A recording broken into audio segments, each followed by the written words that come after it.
Sua fé esfriou? Quero te convidar a fazer esse bate-papo a respeito desse sentimento que todos nós passamos a todo momento. Tem momentos da nossa vida que a gente está tão assim compenetrado em rezar, em participar da igreja, participar da missa, mas tem outros parece que a nossa fé esfria e muitas vezes a gente até pensa em parar de frequentar a igreja ou pior, chega a parar de ir na igreja. Mas o que leva a acontecer isso conosco?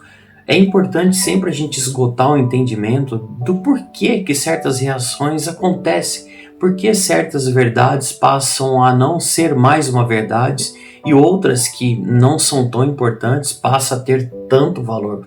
O problema quando essa divisão acontece é quando nós deixamos de lado aquilo que é essencial, que é a nossa fé, que nos sustenta e que é a base do nosso existir. Então eu te convido a ficar comigo aqui até o final.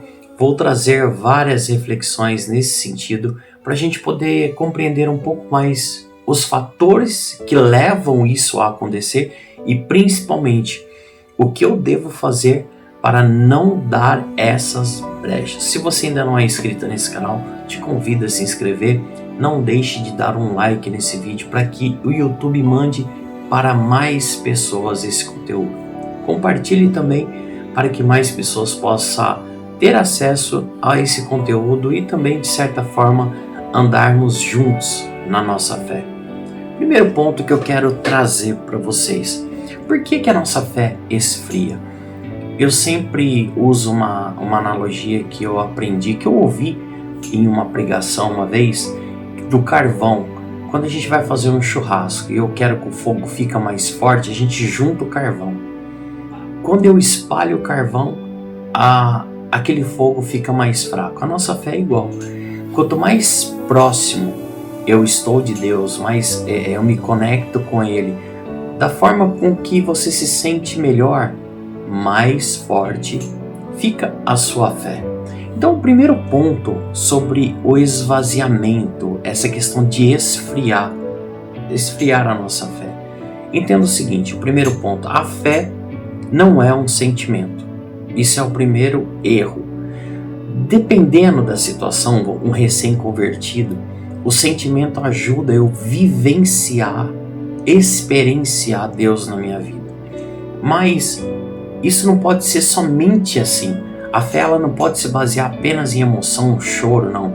Eu tenho que ter uma base concreta que me faz entender que aquilo é o certo. E como que eu construo esse pensamento? A primeira coisa que a gente precisa ter em mente: quando eu não estou sentindo mais Deus no meu coração, não significa que Ele te abandonou. Então, a gente às vezes tem a necessidade de se sentir, toda vez sentir uma emoção para que eu sinta que aquela missa funcionou, que aquele louvor entrou no meu coração. Não é assim que funciona. Deus é Deus e Ele nos ama incondicionalmente. Entenda, sentir não é a razão de acreditar. A nossa fé é justamente isso, acreditar naquilo que eu não vejo. Na vida espiritual, a gente não pode depender somente de sentimentos, a gente precisa realmente ir para o concreto. Olha o que diz lá em Mateus 28:20. Eis que estou convosco todos os dias, até o fim do mundo. Deus só nos abandona quando a gente rompe com Ele. De fato, quando a gente rompe com Deus, é uma decisão, um livre-arbítrio nosso. Fora isso, Ele continua agindo, mesmo quando você acha que Ele não está contigo por uma falta de um sentimento. Esse é o primeiro ponto. Segundo, todos nós passamos por desertos espirituais. Todos passamos. A igreja ensina que existe períodos chamados de deserto espiritual. Ela nos ensina isso. E grandes santos até viveram isso. A gente pode citar alguns: Santa Teresa de Calcutá, São João da Cruz, Santa Teresa d'Ávila. São santos assim que passaram por deserto. Por exemplo, São João da Cruz chamou isso de a noite escura da alma, que não é um abandono de Deus, é um tempo em que Deus purifica a nossa fé, porque Ele justamente testa o quão a gente tem sólido na nossa mente a misericórdia de Deus. Ele ensina a amá-lo por quem Ele é e não apenas pelo que sentimos. Então, os próprios santos também passaram por isso. Imagine a gente. O terceiro ponto que eu quero trazer aqui para vocês. Então, recapitulando. O primeiro ponto, a fé não é um sentimento. O segundo ponto, todos passamos por desertos espirituais. Terceiro ponto, pergunte, por que minha fé esfriou? E essa parada, esse tempo de qualidade de se perguntar o porquê que ela esfriou, faz você ter algumas respostas que nem você imaginava. Vou dar um exemplo. Você começa a chegar à conclusão que você está rezando pouco ou até parou de rezar, ou que você tem faltado à missa, ou está vivendo um pecado grave e não confessou esse pecado e não se livrou desse pecado. Passou a alimentar mais as redes sociais do que a minha alma. Quando a gente substitui o contato com Deus por coisas mundanas, entenda, não estou dizendo que não é para você consumir, mas reserva um espaço para Deus também. E às vezes eu também não tenho deixado que Deus faça parte da minha vida, nos últimos tempos. Tudo isso pode ser uma resposta do porquê a sua fé esfriou.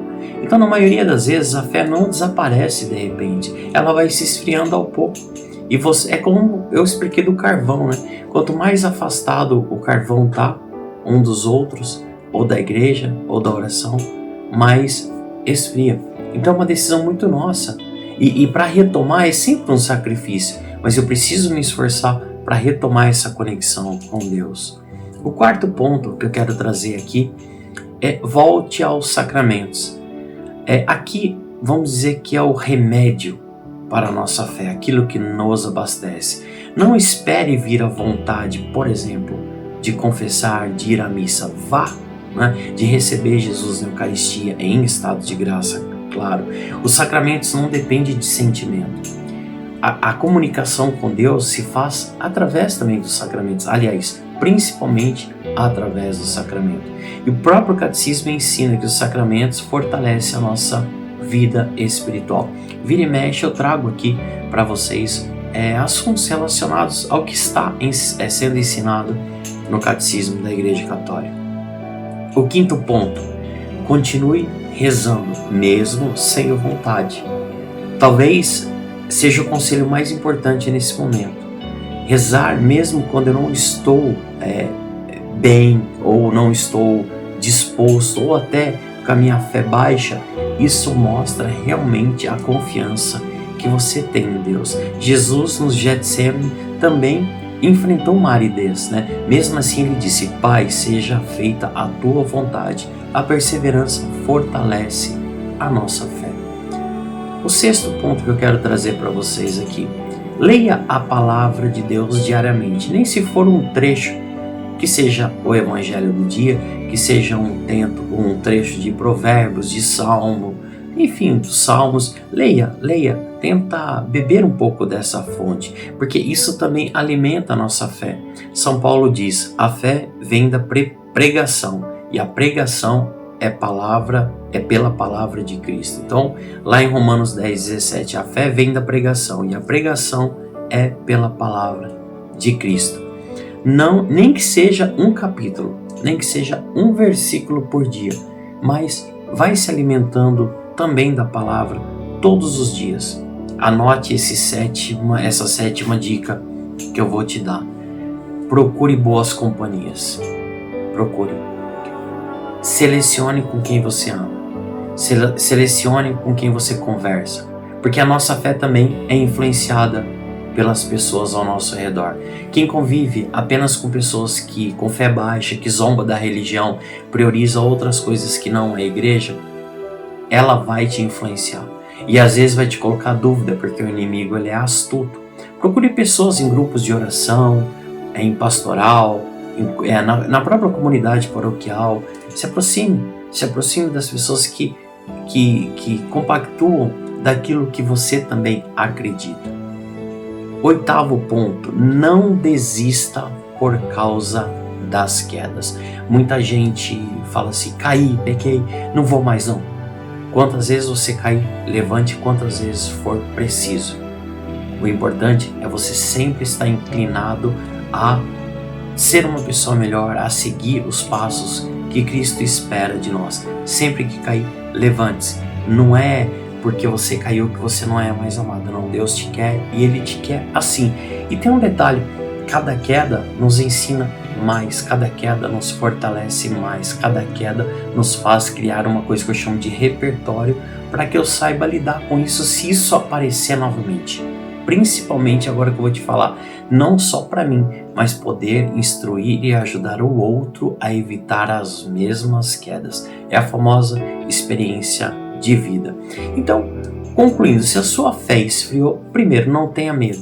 Isso pode ser justamente o momento que Deus quer levar você para uma fé mais madura. Isso é muito interessante.